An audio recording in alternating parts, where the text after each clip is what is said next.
देश माँ को प्रणाम करने का जो नारा बंकिम चंद्र ने उस टाइम से दिया था वो अभी भी मेरा अंदर गूंजता है। वंदे मातरम। सुजलन सुफलन, इस माटी को प्रणाम। बंकिम चंद्र चटर्जी ने लिखा था। रविंद्रनाथ टैगोर जी ने गाया था। आज से पहले इतने पीएम आए, इतने पीएम गए, किसी ने इस बारे में सोचा नहीं। नरेंद्र मोदी जी के अंदर में हम लोग ऑल टाइम यूनिकनेस देखा है, ऑल टाइम देशभक्ति देखा है। वंदे वंदे वंदे वंदे मातरम। एक गीत जो सिर्फ गाया नहीं गया, एक आवाज जो सिर्फ सुनी नहीं गई, एक संकल्प जो पूरे भारत को एक साथ ले आया, वंदे मातरम। पीएम मोदी ने भी वंदे मातरम को फ्रीडम मूवमेंट का मंत्रा और क्लैरियन कॉल बताया। 1905 में बंगाल पार्टीशन के समय वंदे मातरम यूनिटी और सॉलिडारिटी की आवाज बनकर उभरा और जो आवाज बंगाल से उठी वो धीरे धीरे भारत के कोने कोने तक पहुंच गई। और यहीं से शुरू होती है एक ऐसे गीत की कहानी जिसका सफर 150 साल बाद भी जारी है। ये गीत फर्स्ट टाइम ड्रॉप हुआ था 1875 में जब बंकिम चंद्र चट्टोपाध्याय ने वंदे मातरम की रचना की। Fast forward to 2025, Independence Day पर पीएम मोदी रेड फोर्ट से पहली बार वंदे मातरम गाकर इस 150 साल की जर्नी में एक और हिस्टोरिक चैप्टर ऐड करेंगे। और इसी इंडिपेंडेंस डे पर युवा शक्ति को विकसित भारत 2047 के संकल्प की एक महत्वपूर्ण शक्ति के रूप में भी हाईलाइट किया जाएगा। तो 150 साल की इस इनक्रेडिबल जर्नी को सिर्फ देखे क्यों, हमने सोचा why not to put India to the Vande Mataram test. So let's find out 150 साल पुराने अपने नेशनल सॉन्ग को कितना जानता है इंडिया। वंदे मातरम सुनते ही आपके माइंड में सबसे पहला थॉट क्या आता है? बंकिम चंद्र चटर्जी का थॉट आता है। जैसे ऐसे मैं भी बंगाली हूँ तो मेरा दिल भर जाता है कि वो बंगाल का सिर्फ अभी गर्व नहीं है, पूरा भारत का गर्व है। वंदे मातरम सुन के देश माँ को प्रणाम करने का जो नारा बंकिम चंद्र ने उस टाइम से दिया था वो अभी भी मेरा अंदर गूंजता है।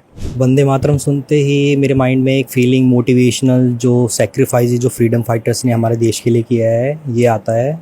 और जो वंदे मातरम है एक सॉन्ग नहीं है, एक मतलब एक इमोशंस है जो हमारे फ्रीडम फाइटर्स ने हमारे देश के लिए दिया है। सुजलन सुफलन, जो हमारा जो देश है इतना नदी पानी और सुफलन मीन्स फल से भरा हुआ है।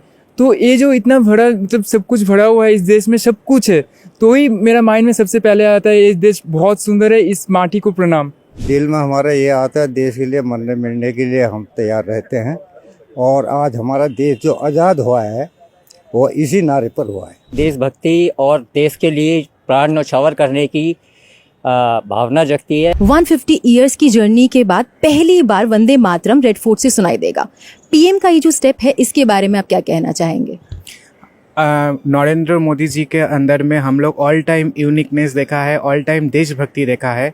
तो वही गोटा जो इतना दिन तक इतना सारा प्राइम मिनिस्टर सोच नहीं पाया था वो नरेंद्र मोदी जी ने कर दिखाया। सबको बहुत अच्छा लग रहा है और हमें बहुत खुशी है। वो मान्यता पहले से जो मिलनी चाहिए थी वो अब मिल रही है। पीएम मोदी जो भी करते हैं सब कुछ हटकर ही करते हैं। आज से पहले इतने पीएम आए, इतने पीएम गए, किसी ने इस बारे में सोचा नहीं। ये जो कार्य है आज हुआ है, मोदी जी लाए हैं, ये कार्य 60-70 साल पहले होना चाहिए था। कई गवर्नमेंट आई, कई गवर्नमेंट गई है, मगर इस पर किसी ने ध्यान नहीं दिया। मोदी जहाँ है तो कोई काम रुकेगा नहीं। पीएम इंडिपेंडेंस डे पे युवा शक्ति का रोल हाईलाइट करते हुए विकसित भारत का जो है विजन रखेंगे। तो आपके अकॉर्डिंग जो है यंग इंडिया जो है वो इस विजन को रियलिटी कैसे बना रहा है?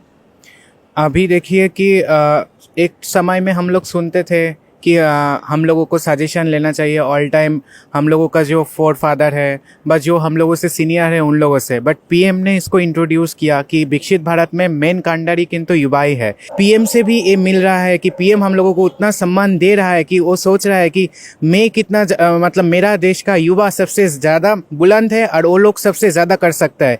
आप लोग देखिए हर एक सेक्टर में, वो चाहे इनोवेशन हो, ट्रेडिशन हो, हाँ, मोरल एथिक्स हो, वैल्यूज़ हो, सब कुछ में युवा का जो अभी जो पर्सपेक्टिव आ रहा है न्यू इंडिया का, वो आप लोग सभी लोग देख पा रहे हैं कि अभी हम लोग प्राउड फील कर रहे हैं। तो किसी के लिए तो है भारत का युवा, वो चाहे ओलंपिक में हो, वो चाहे गेम में हो, वो ट्रेडिशनल इंडिया को ऑल ओवर ग्लोबल मार्केटिंग में लेके जाना हो, बस स्टार्टअप इंडिया में हो, सभी जगह पे तो अभी युवा और युवा है। तो मोदी जी इसी युवा को मतलब देखते हुए यार, युवा को मोदी जी, मेरा लगता है कि युवा मतलब मैं एक युवा होके बोल रहा हूँ, मेरे को भी इतना करेज कैसे आया, मैं तो एक बंगाल का लड़का हूँ, मेरे को इतना करेज कैसे आया मोदी जी को देख के कि मोदी जी हम लोगों को इतना करेज दे रहा है, सभी जगह पे हम लोगों को आगे रखना है। मोदी जी हम लोगों को सोच रहा है कि हम लोग आगे का एक सोल्जर है जो हम लोग विकसित भारत बना सकते हैं। तो हम लोगों के अंदर उतना कॉन्फिडेंस वो दे रहा है, इसी वजह से हम लोग इतना आगे जा पा रहे हैं। तो इसी वजह से मेरे को लगता है कि ये बहुत सभी युवा का सेलिब्रेशन है। सिर्फ इंडियन इंडिपेंडेंस इस बार हम लोग सेलिब्रेशन नहीं कर रहे हैं, युवा शक्ति का पावर, उसका पॉजिटिविटी, उसका एनर्जी भी हम लोग सेलिब्रेशन करना चाहिए। Now it's time to play a rapid fire. Vande Mataram किसने लिखा? वंदे मातरम बंकिम चंद्र चटर्जी ने लिखा था। बंकिम चंद्र चटर्जी ने लिखा था। बंकिम चंद्र चटर्जी ने लिखा था। इसे अडॉप्ट कब किया गया था? आई गेस 24 जैन 1915 में ये अडॉप्ट किया गया था। 1950 में अडॉप्ट किया गया था। इसे पहली बार किसने गाया? इसे रविंद्रनाथ टैगोर जी ने गाया था। रविंद्रनाथ टैगोर जी ने गाया था। वंदे मातरम का real meaning? I bow to the mother and I salute you.